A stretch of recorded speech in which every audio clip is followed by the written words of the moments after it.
मोहतरमा निकहत मुरादाबादी से इस वक्त मुलाकात करते हैं। एक शायरा से उसका कलाम सुनते हैं, गजल भी, नज़्में भी और गीत भी, जो वो सुनाना चाहे या जो आप सुनना चाहें। निकहत मुरादाबादी से गुजारिश है कि अपने कलाम से नवाजें।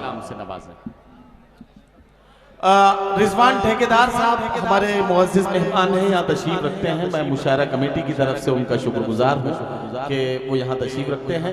निकहत मुरादाबादी माइक पर हैं, वो अपने कलाम से नवाजें।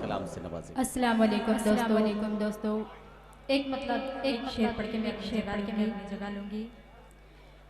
देखिए मैं आपके रही हूँ, मैं आपका वक्त ना ज़ाया करते।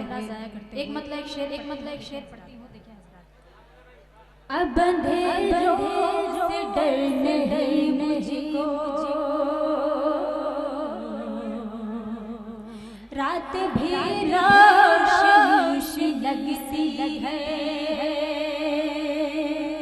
अब अंधेरों से डर नहीं मुझको, रात भी रोशनी लगती है। इश्क जब से हुआ मुझे तुझे, इश्क जब से हुआ मुझे तुझे, जिंदगी से लगती है, जिंदगी बहुत शुक्रिया। क्या हुआ भाई?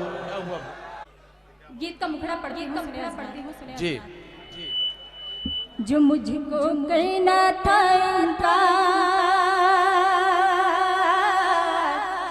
जो मुझको करना था इनकार, मगर कर बैठी मैं हैरान। हमको प्यार हुआ है, तुमसे प्यार हुआ है, जो हमको प्यार हुआ है, तुमसे प्यार हुआ है। बन पढ़ती हूँ। पैरों में पायलिया बोले सब भेद मुहब्बत के खोले, पैरों में पायलिया बोले सब भेद मुहब्बत के खोले। तेरी याद सताए तो दिल में मेरे दर्द उठे हौले हौले, निगोड़ी पायल की निगोड़ी पायल की झनकार, बताए सबको बारंबार हमको प्यार हुआ है, तुमसे प्यार